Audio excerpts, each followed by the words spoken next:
Vamos a fijarnos en los versículos 15 al 18, pero como están en conexión, son un solo bloque con lo que viene antes, vamos a releer desde el versículo 12. Cuando lo tengan vamos a poder leer juntos y después vamos a hacer un breve repaso de lo que habíamos mencionado el pasado domingo. Si lo tienen, dice así, Filipenses capítulo 1, versículo 12 hasta el 18. Quiero que sepan, hermanos, que las cosas que me han sucedido han redundado más bien para el progreso del Evangelio, de tal manera que mis prisiones se han hecho patentes en Cristo en todo el pretorio y a todos los demás. Y la mayoría de los hermanos, cobrando ánimo en el Señor con mis prisiones, se atreven mucho más a hablar la palabra sin temor. Algunos a la verdad predican a Cristo por envidia y contienda, pero otros de buena voluntad. Los unos anuncian a Cristo por contención, no sinceramente, pensando añadir aflicción a mis prisiones. Pero los otros por amor, sabiendo que estoy puesto para la defensa del Evangelio. ¿Qué pues? Que no obstante, de todas maneras, o por pretexto o por verdad, Cristo es anunciado y en esto me gozo y me gozaré aún. Para recordar, habíamos mencionado que este pasaje pertenece a una sección, toda la carta de Pablo a los filipenses es una epístola en la que Pablo está queriendo alentar a la iglesia. Habíamos dicho el domingo pasado que cuando Pablo el apóstol Pablo cae en prisión, no había cometido ningún crimen, él está preso por predicar el Evangelio, y eso generaba en la iglesia, en toda la comunidad cristiana, pero puntualmente en la iglesia de los filipenses, genera por un lado preocupación acerca de cómo estará el apóstol Pablo en su condición física y también en su ánimo.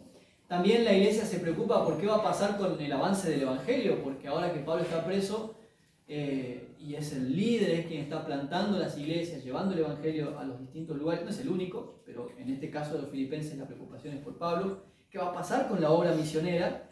Y en tercer lugar, otra de las cosas que ocurría es que los enemigos de Pablo, grupo de personas que no estaban de acuerdo con la predicación del Evangelio o con el apóstol Pablo personalmente, veían las prisiones de Pablo como una evidencia de que él no era un verdadero apóstol o el Evangelio que predicaba no era genuino, y entonces usaban esta situación de Pablo para desacreditarlo delante de la iglesia, diciendo, ¿vieron? Si fuera un verdadero apóstol o si fuera un verdadero evangelio, no estaría preso. Entonces Pablo escribe esta epístola alentando a los filipenses en este contexto, diciéndoles, ustedes sigan adelante, sigan con gozo, mantengan la fe, mantengan la alegría, porque lo que leímos en el versículo 12, yo quiero que sepan que esto que me está pasando no ha detenido el evangelio. Ustedes manténganse felices, contentos, no hay obstáculos para el Evangelio. ¿Y cómo lo pueden ver ellos? Es lo que estamos haciendo un repaso del domingo pasado para poder entrar recién en el mensaje de hoy, ¿no?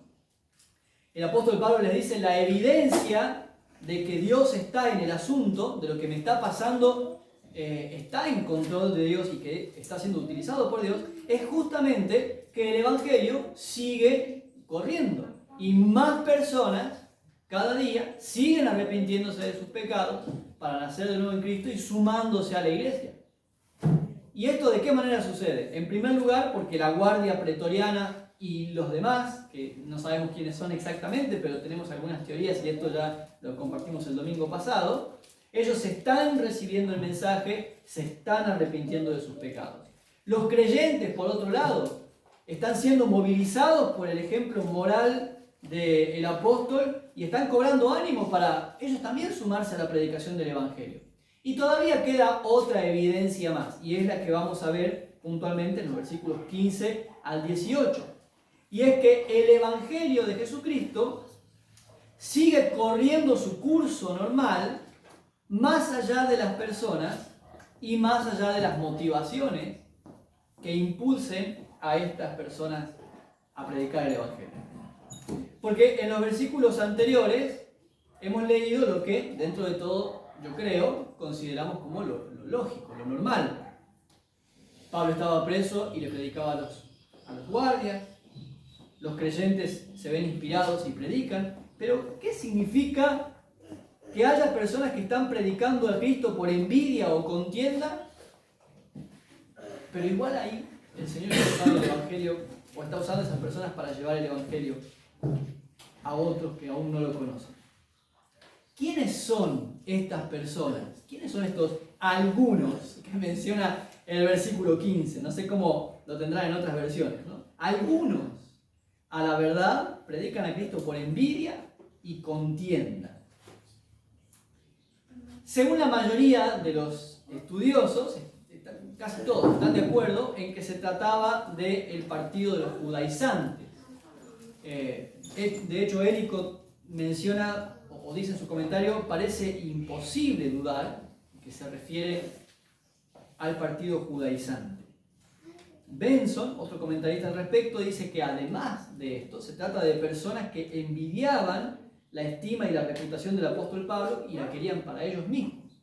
Y cuando Pablo cae en prisión, ven la oportunidad de ahora ocupar ellos ese lugar y ganarse la estima o el reconocimiento que no tenían y que ahora en ausencia del apóstol ellos quieren acaparar para sí mismos. Todos los comentaristas están de acuerdo en que se trata de estas personas. El contenido de la carta a los filipenses tiene un alto grado de crítica o de defensa de la fe frente a los judaizantes, y además es una de las sectas, uno de los grupos con los que Pablo más luchó. ¿Quiénes eran los judaizantes?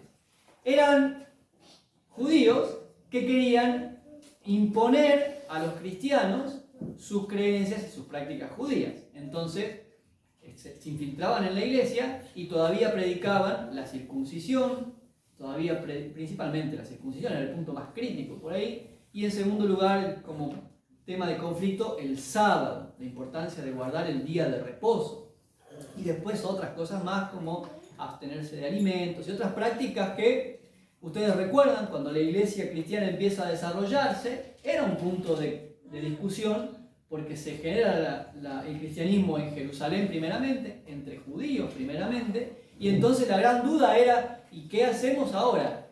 Que la salvación es por gracia mediante la fe, ¿qué hacemos con las prácticas que la ley nos manda a observar? Hechos 15, Concilio de Jerusalén, se resuelve algunas cosas, pero en el resto de las iglesias, en Asia y en Europa, estos grupos estaban tratando de convencer a los cristianos de que guardaran las prácticas del judaísmo.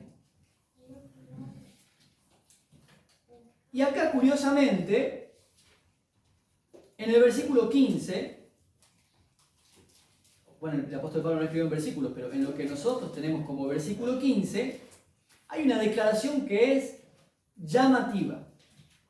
Por lo menos para mí, cuando la leí por primera vez con atención, me confrontó, me chocó leer estas dos declaraciones en una misma oración. Algunos, a la verdad, predican a Cristo por envidia y contienda. Esas dos cosas parecieran no ser compatibles.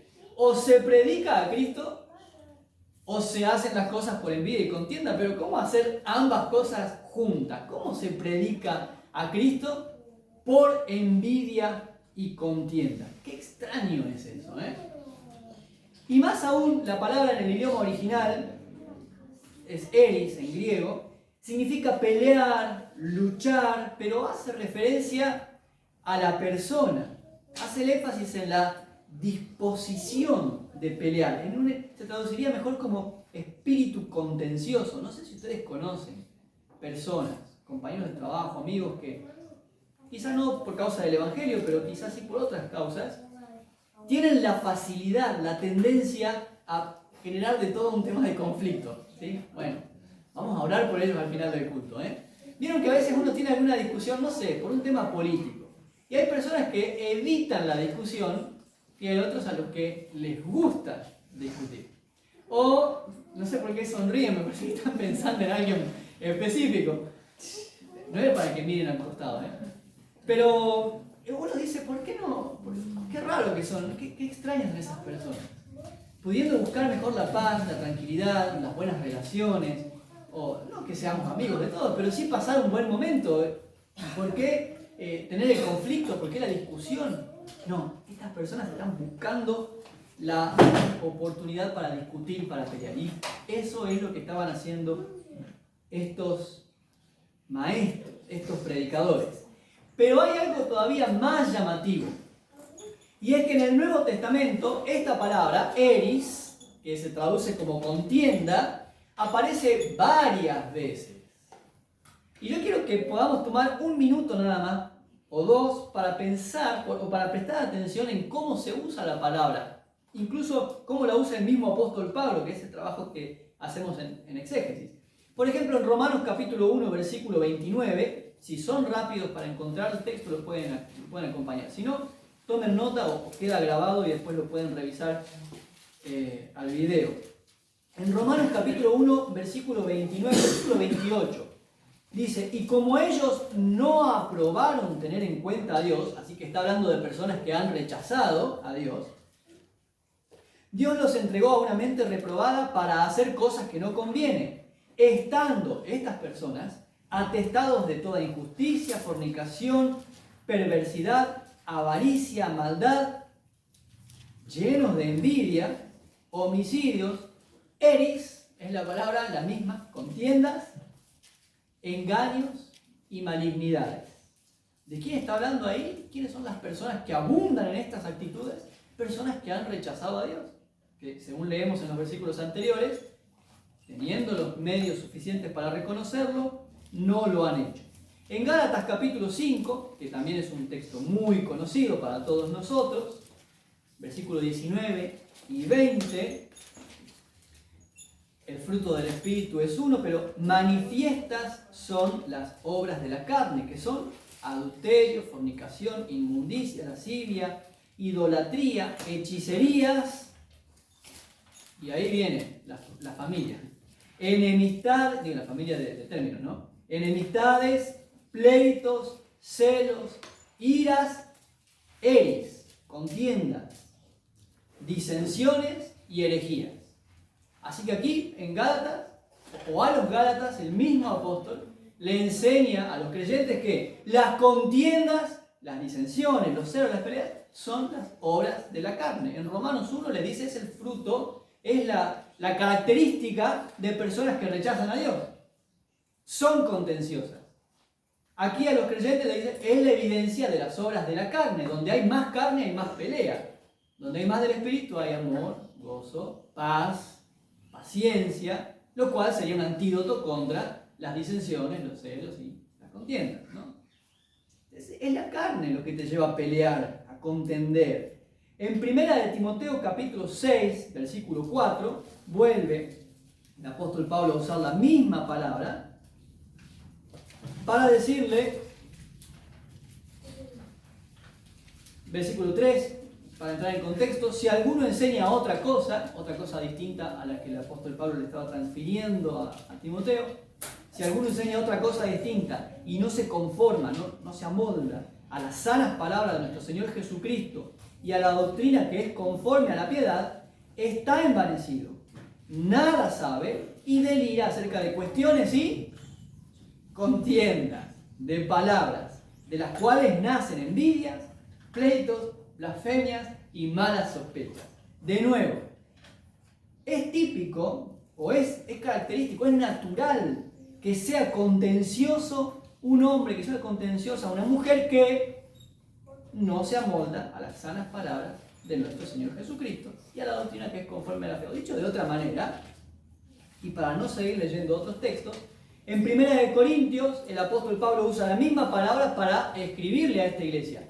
Estoy escuchando que hay entre ustedes peleas, disensiones y contiendas, porque, ustedes se acuerdan porque ya lo hemos leído muchas veces.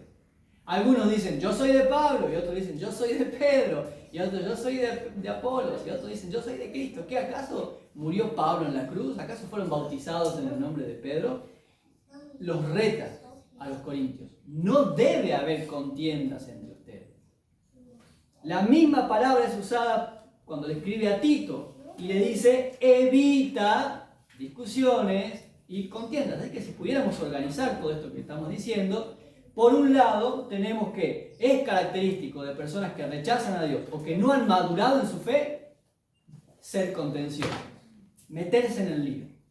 Es propio de creyentes maduros evitar las discusiones y no generar contienda ni participar de ellas. Así que cuando yo veo que estas personas en Filipenses están predicando a Cristo por envidia y contienda, que ya vamos a explicar enseguida a qué se refiere, yo al menos dudo de que hayan sido creyentes verdaderos. ¿Cómo se predica a Cristo con motivaciones de esa clase? Cuando la misma Biblia me está enseñando que no es correcto, no es típico de un creyente. Yo dudo de que hayan sido creyentes genuinos. No lo sé. Pero están predicando a Cristo. Están anunciando el mensaje del Evangelio. Así que la pregunta que me planteo en este momento y que sería bueno que todos nos planteemos, si se anima alguno a responder, ¿es posible, se puede predicar el Evangelio de Jesucristo con motivaciones cerradas? ¿Podría yo encontrarme en este momento, año 2023, en Argentina o en cualquier lugar en el que yo vaya, puedo encontrarme con personas que predican a Cristo, pero con motivaciones equivocadas? ¿Podrían ser incluso personas que no hayan nacido de nuevo y que igual estén predicando a Cristo? Qué curioso, qué interesante. Y más sorprendente que eso todavía, y más confrontativo para mí, es la actitud del apóstol Pablo como respuesta a esa situación. Si podemos leer el pasaje de nuevo, versículos 15 al 18, hay personas que están predicando a Cristo por contienda y envidia, y entonces dice Pablo, a esos hay que perseguirlos, escracharlos en las redes sociales, confrontar, dice eso. Qué curioso, el apóstol Pablo en el versículo 18 dice, yo en esto me voy a gozar, y me gozaré aún en que Cristo es predicado, por cualquier motivo que fuera, y con cualquier persona que Dios decida usar, nada va a detener, nada va a robar, ni la gloria de Dios, ni el gozo que Él ha puesto en mi corazón. Porque ese es el tema principal que el apóstol Pablo está transmitiendo a los filipenses, no solo en este pasaje, sino en toda la epístola. Quiero leerles unas palabras de William Barclay. Dice sobre este texto, aquí vemos el corazón de Pablo. Él no sabía lo que eran los celos ni el rencor. Qué palabras, ¿no? Los celos ni el rencor. Mientras se predicara a Cristo, no le importaba quién recibía los honores o el prestigio. No le importaba lo más mínimo lo que otros predicadores dijeran de él, ni las enemistades que tuvieran con él, o lo mucho que lo despreciaran o que trataran de sacarle ventaja. Lo único que le importaba es que se predicara a Cristo. Versículo 18.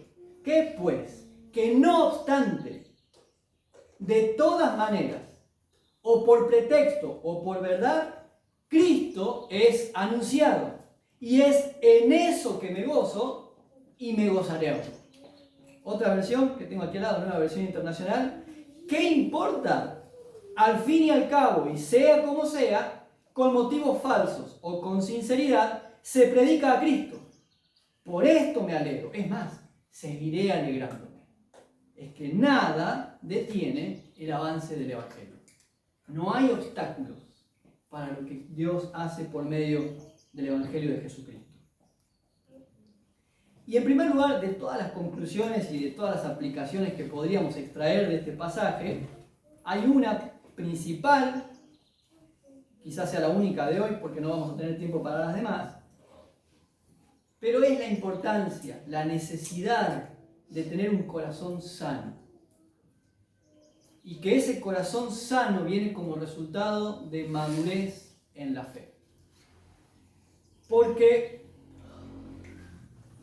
estas personas, lo dice en el versículo 16, los unos anuncian a Cristo por contención, no sinceramente, pensando añadir aflicción a mis prisiones. Estas personas estaban buscando cargar el corazón de Pablo.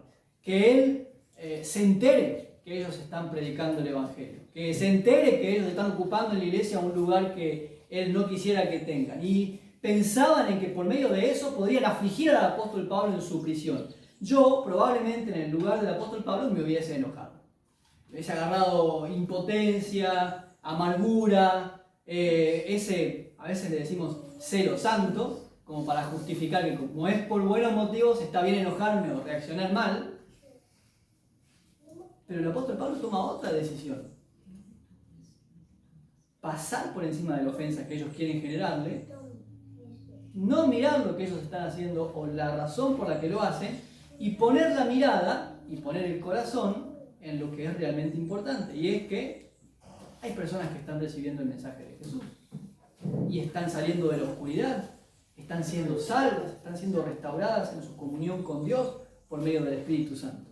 En términos modernos podríamos decir, Pablo no le presta mucha atención a lo que ellos están haciendo o cuáles son las intenciones, sino que mira por encima de eso y dice, bueno, pero hay matrimonios que están siendo restaurados en esto. Hay chicos que están saliendo de la droga. Hay hijos que estaban peleados con sus padres, están volviendo a sus hogares a reconciliarse. Esposos que habían abandonado a sus esposas y vuelven a su casa. Y yo miro eso, que es el resultado del Evangelio, y me alegro en eso. Lo que ellos hagan o por qué lo hagan es problema de ellos y tendrán que rendir cuenta delante del Señor. Pero mi corazón no va a ennegrecerse. Mi corazón no se va a contaminar con sentimientos y actitudes que no honran a Dios por lo que ellos estén haciendo. En esto yo me gozo y me gozaré aún. Por eso decimos que Filipenses es una carta de gozo en la que el apóstol Pablo pone como fundamento la alegría de ser de Cristo, está por encima de todo lo demás. Lo vamos a leer muchas veces. Y les decía que esto es una decisión porque la alegría, el gozo, si bien, claro, el gozo es algo que Dios da, pero acá se usa la palabra regocijarse, en general en el Nuevo Testamento son sinónimos. Si bien el gozo es algo que Dios da como un don, como bendición de su presencia, pero ser constantes, ser conscientes de ese gozo, mantenerlo, es algo que es un ejercicio espiritual que tenemos que hacer nosotros. Para poder entenderlo, podemos pensar en nuestra propia experiencia. El Señor nos ha dado el gozo de su salvación cuando lo recibimos, y si alguien no lo recibió, puede hacerlo ahora y experimentar el gozo de la salvación de Dios. Sin embargo, todos nosotros pasamos por circunstancias en las que luchamos con el enojo o con la tristeza, porque pasan cosas que quieren quitar el gozo, quieren robarnos el gozo, porque hay alguna mala noticia, un problema de salud, o en el trabajo, o en el país, o nuestros hijos, o el matrimonio, o lo que fuera. Y si esas situaciones nos ponen en la lucha, yo sé que Dios me ama, yo sé que Dios es fiel, yo sé que Cristo siempre me ayudará, y tengo razones para estar con gozo, pero en mi corazón batalla estos otros sentimientos. Entonces la decisión, la elección de poner la mirada, como dice ahí el pizarrón, Colosenses capítulo 3, versículo 2, poner la mirada en las cosas del cielo y no en las de la tierra.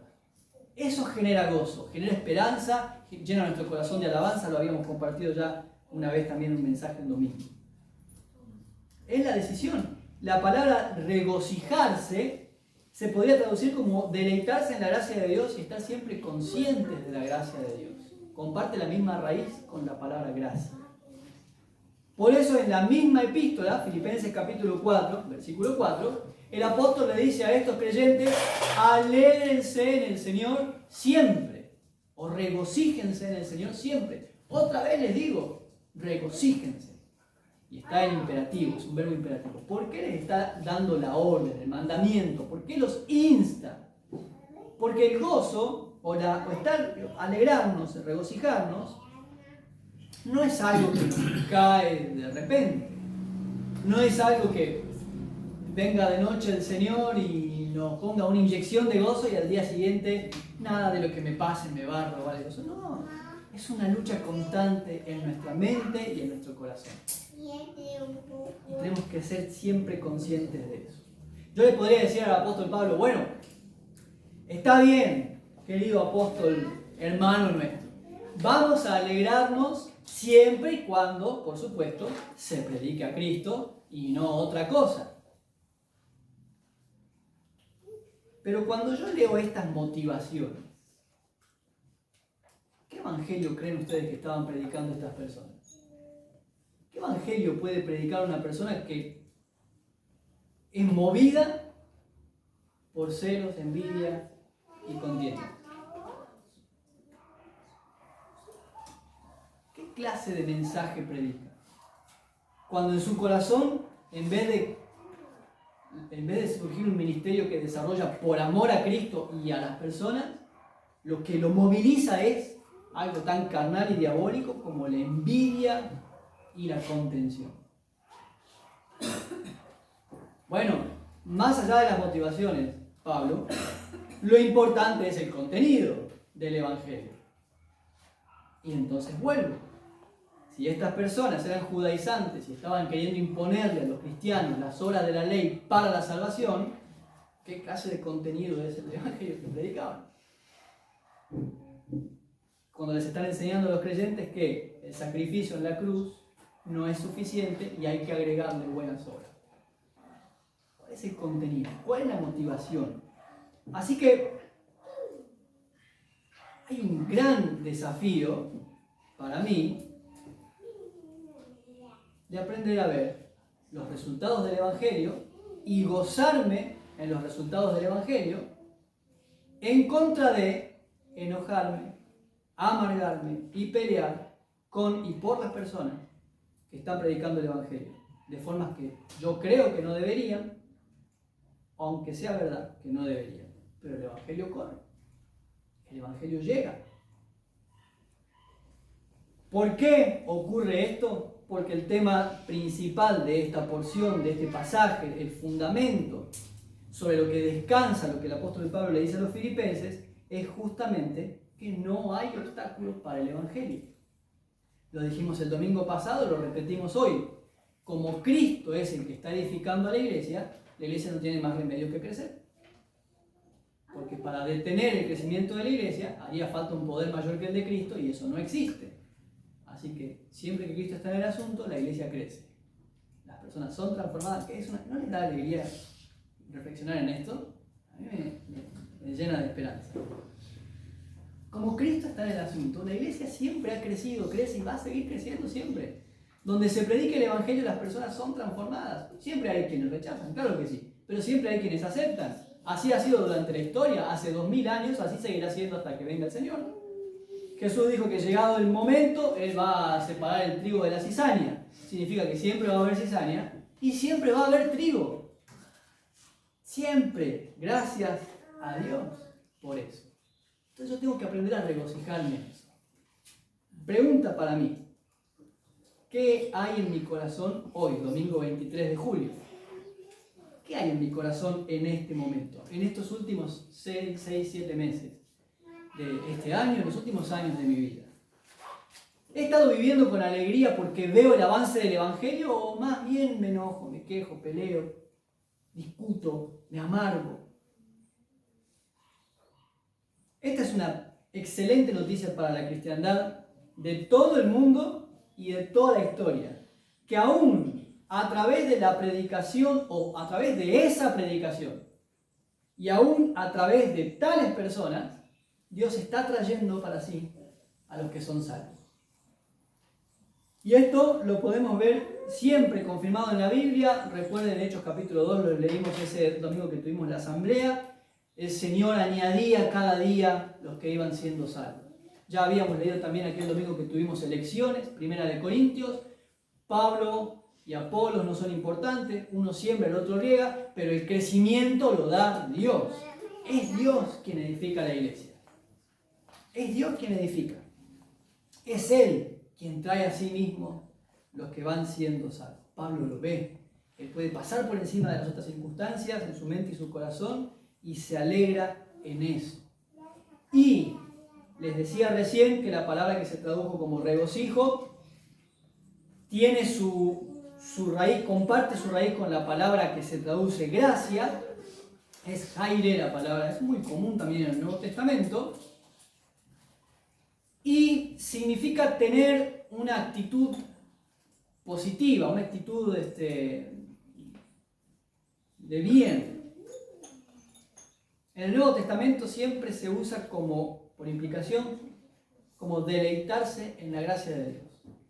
El jaire, el regocijo, la alegría, el gozo, es un saludo típico de los griegos y que lo adoptó el cristianismo. Cuando llegaban a algún lugar se saludaban entre ellos y decían, jairete, fulano, ¿no? Saludaban a sus hermanos. Alégrate, regocíjate, deleitate en la gracia de Dios. ¿Y qué contraste? Porque mientras hay personas cuyo espíritu tiende a la contienda y buscan maneras de pelear y se sienten cómodos peleando, se sienten a gusto discutiendo, el Señor, a través del apóstol, nos enseña otro camino y dice, tengo esta actitud en mi corazón y sería bueno que ustedes también la tengan. La actitud de alegrarse, de gozarse, de pasar por encima de la ofensa. Ellos buscan ofender, vos deberías vivir buscando pasar por alto la ofensa. Ellos buscan las discusiones, vos deberías vivir evitando las discusiones y que no te amarguen. Ellos buscan pelear, vos deberías buscar siempre mantener la paz. Pero no solo me callo para no discutir porque no se les puede decir nada. Bueno, a veces también eso. Pero sobre todo que no llegue al corazón. Que mi corazón y mi mente no se carguen con esas cosas. Para que yo pueda vivir honrando a Dios en mis pensamientos y en mis actitudes. Como conclusión entonces, y hay otros temas interesantes, pero no tendríamos tiempo hoy, quizás si José quiere retomar el texto y encararlos en el próximo domingo. Pero conclusión sí, quisiera que nos hagamos algunas preguntas, no es que las tengan que responder, solamente para que reflexionemos. En primer lugar,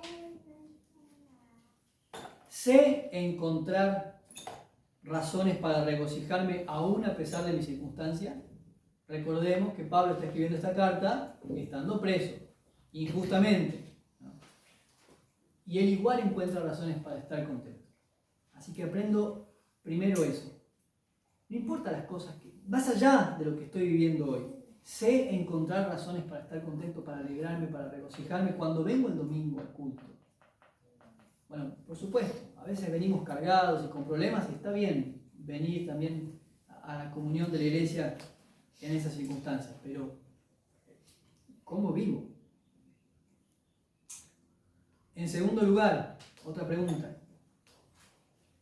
¿Mi mirada y mi corazón están donde tienen que estar?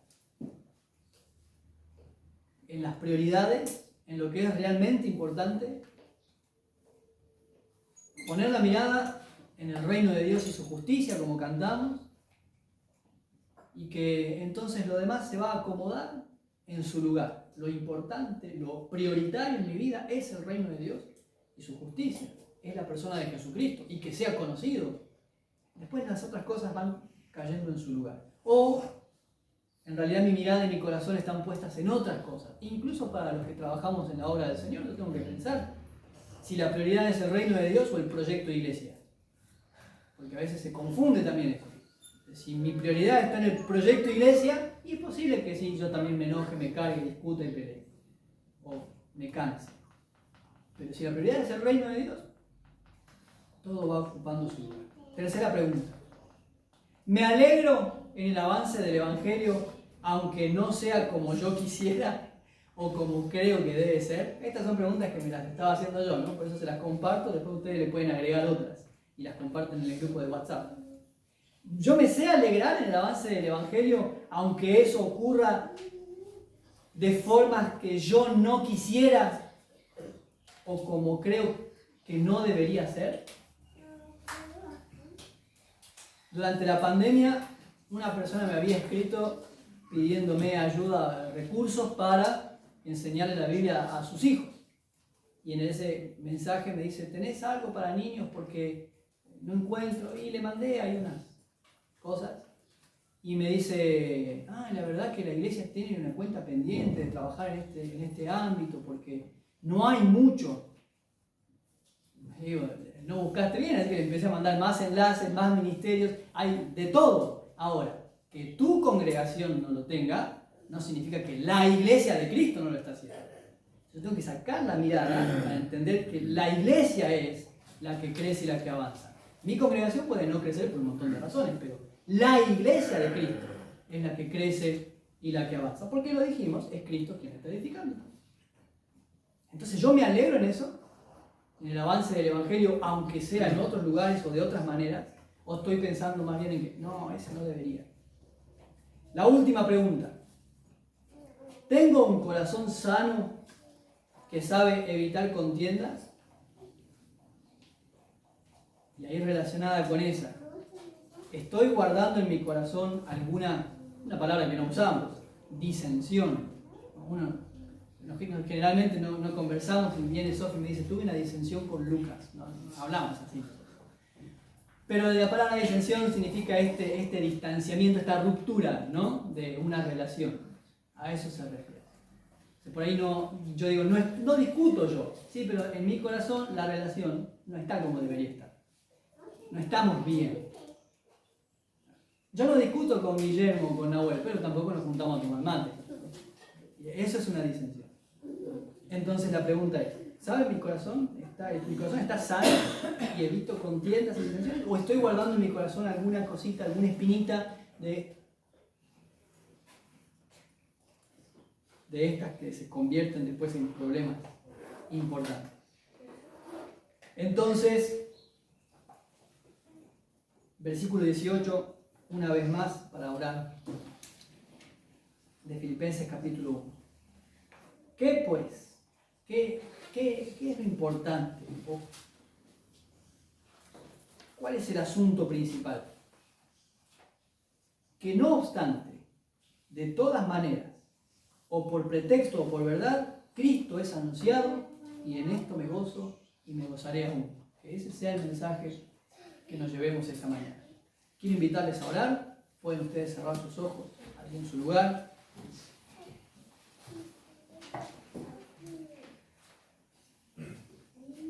Y que cada uno de nosotros pueda acercarse al Señor en fe para expresarle a Él la respuesta a lo que nos dijo esta mañana.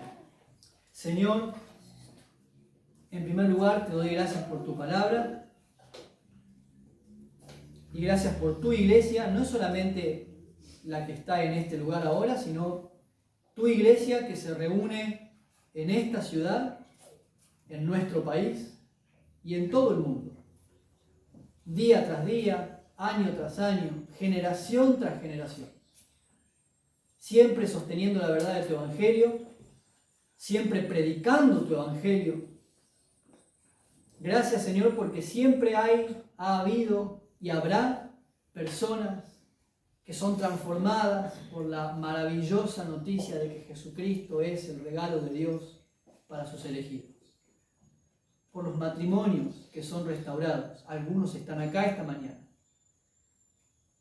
Por los ancianos que llegan a un momento de sus vidas en el que pierden la esperanza, pero reciben el mensaje del Evangelio y aún allí en su edad avanzada logran vivir, encuentran una forma de vida distinta a la que habían tenido toda su vida. Los niños, qué bendición, Señor, y qué agradecidos estamos por nuestros niños que crecen escuchando tu palabra. Gracias, Señor, porque estás edificando tu iglesia y eso siempre seguirá siendo así. Me da esperanza, me da tranquilidad y razones para alabarte. Pero también quiero pedirte perdón por entrar en el juego muchas veces. Porque en ocasiones mi carne, mi naturaleza me juega una mala pasada, el enemigo ha tomado ocasión de eso, y en vez de poder alegrarme por el avance del Evangelio, por la edificación de tu iglesia, me enredé en discusiones que no edifican, como le dice tu palabra a Tito. Mi corazón se cargó de enojo, e incluso al día de hoy hay relaciones que yo he perdido y no las he vuelto a recuperar. Y sé que en mi corazón todavía hay esa incomodidad, esa distancia.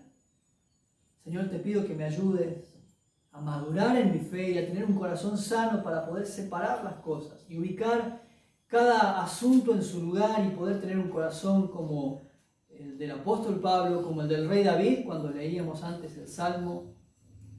Saber que nuestra esperanza y nuestro refugio es Jesucristo y que más allá de lo que hagan las demás personas, mi corazón tiene que estar en orden. Mi vida tiene que estar en orden delante de ti. Gracias por tu palabra y como ya se dijo antes, te pedimos que nos ayudes a entenderla y a ponerla en práctica para que podamos vivir para tu gloria. En el nombre de Jesús. Amén. Amén.